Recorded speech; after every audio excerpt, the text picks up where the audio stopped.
You play the perfect attack, find your striker with a great pass, and then he gets bullied off the ball. The key mechanic you're missing in your attack? A killer first touch. Let me show you how to control your first touch so you just don't protect the ball, you blow past defenders with it. Let me tell you guys the biggest secret about first touches right away. It's seeing the opponent select the defender, because your first touch doesn't begin when the ball reaches you, it begins before that. The key is to scan the pitch before you receive the ball. Where is the pressure coming from? Where is the open space? By seeing which opposing defender has a little white triangle above their head, you'll be able to know where the danger is coming from and how you can counter it. Once you read the situation, you can shape your first touch accordingly and take the ball into the open space. Even if a big chance is waiting on the other side of your first touch, never push the ball directly towards the defender or into a path they can easily reach. Instead, always use your first touch to evade the defender's movement first and then set up the opportunity. Your directional first touch becomes even more important when you're playing against someone who is either abusing the AI defending or playing way too aggressively, which are both way too annoying if you don't know what to do against them. This is why we went in detail and created an in-depth tutorial on how to play against those kind of defenders in our application The Guide Plus. Check out the links in the description and start punishing players for using those defending mechanics.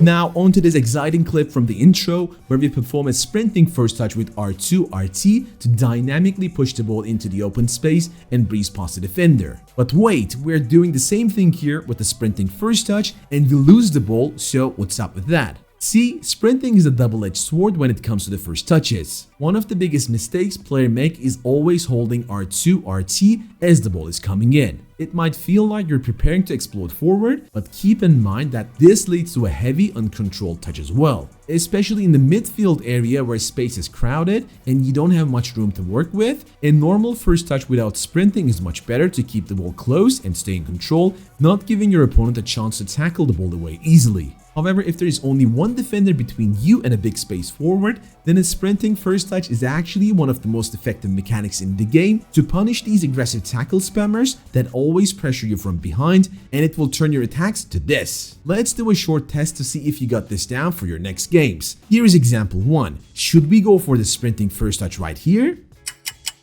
The answer is no, because as you can already see, the defender positions himself directly in front of us in a safe distance, covering all of the running angles, and this is where sprinting first touch fails us and we lose possession. Now let's take a look at example 2. Is this a spot for a sprinting first touch? This time the answer is yes. Just before the ball arrives, take a look at the defender's body language. You see, he is making a move not towards the back but directly towards the spot where our player exactly is. This means he won't be able to cover an explosive first touch towards forward if we intend to get past him with it. So we get through and set up an easy goal for our teammate. Now let's take a step further. More difficult but also more effective? That's where the control first touch comes in. This is a super effective mechanic that gives you a quick burst of control without losing your grip on the ball. To perform it, hold R1 RB and flick the right stick in any direction as the ball is approaching. This triggers a special first touch animation where your player receives the ball and instantly pushes it in your chosen direction. It is faster than a normal directional touch, but not as reckless as sprinting. And here's when it shines. When a defender is charging in and overcommitting, this touch gives you just enough burst to glide past them without giving the ball away. Use it to exploit gaps behind an aggressive defender, burst into open channels in midfield, or set up a shot or skill move without slowing down. But keep in mind, it's most effective when there's a bit of space to move into. In super tight areas, you're better off shielding or passing quickly. And finally, the icing on the cake, first touch skill moves. In FC25, you can chain a skill move directly into your first touch, meaning the moment the ball arrives, you're already spinning, faking, or rolling past your opponent. You can do pretty crazy stuff with this, and it works best when you have scanned the pitch, seen the defender closing in, and know exactly which direction you want to break into. You can trigger an elastico the moment you receive the ball, a quick ball roll to shift away from pressure, or a body feint or a step forward to immediately throw off the defender. The key is to input this skill mode slightly before the ball reaches your feet, not too early or it won't register, not too late or you'll lose a window to train it fluidly. Let me show you an example.